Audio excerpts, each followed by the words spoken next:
Good evening. My name is Mr. Carpenter, and I'm your child's AP Physics C teacher this school year. I'm really sorry I couldn't meet you face to face, but due to circumstances, we're having a virtual open house once again. So I just wanted to quickly run through a few important details with regards to the course. And if you have additional questions, please feel free to reach out to me. Email is the best method to contact me. So for starters, this AP Physics course is actually 2 semesters of college physics that use calculus. And to be clear, I wrote them here, it's equivalent to 2048, 2049, and the state university system, to also include the lab components. Now, the interesting thing about this course is when your students take this AP exam, if they receive a 3 on either of the tests that they take, well, then that would actually get them credit for the algebra-based course through the universities. If they score 4s or 5s, then the universities will usually award them credit for the calc-based versions. And so this means that the physics is going to be taught with both parameters. We learn the algebra, and then we also learn the calculus. And the test at the end of the year will be able to distinguish their knowledge between both. The course, yes, is a repeat of Physics 1 if your students had already taken it, the same material with some additional components. And then at the end, there's the electricity and magnetism component, which is an entirely separate course.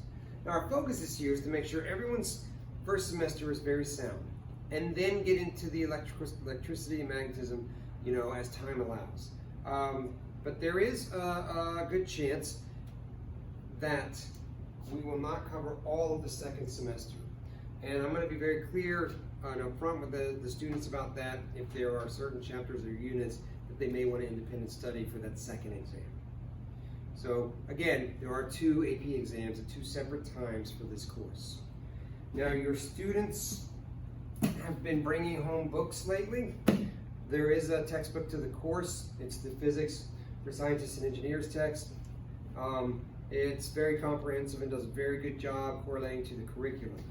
Also, College Board has an extensive set of videos and things that correlate to the course curriculum as well. Now, all of the details of the course are on the class syllabus. I sent that home on the first day, but it's also on the course Canvas page. It explains the format of the test, the grade distributions, and those certain particulars. So also any other relevant information. The only thing not explained on there is every 9 weeks your students will take the time to do a project. This first 9 weeks they're going to build spaghetti bridges, second 9 weeks they're going to build mousetrap cars, third and fourth are to be determined, and those will also be weighted as test grades. So again, if there are any questions, because I'm not in front of you to answer them, please reach out to me and email me at carpenterc@leonschools.net, and I will answer your questions. Sorry again, I didn't get to meet you face to face, but I'm hoping we have a fantastic school year.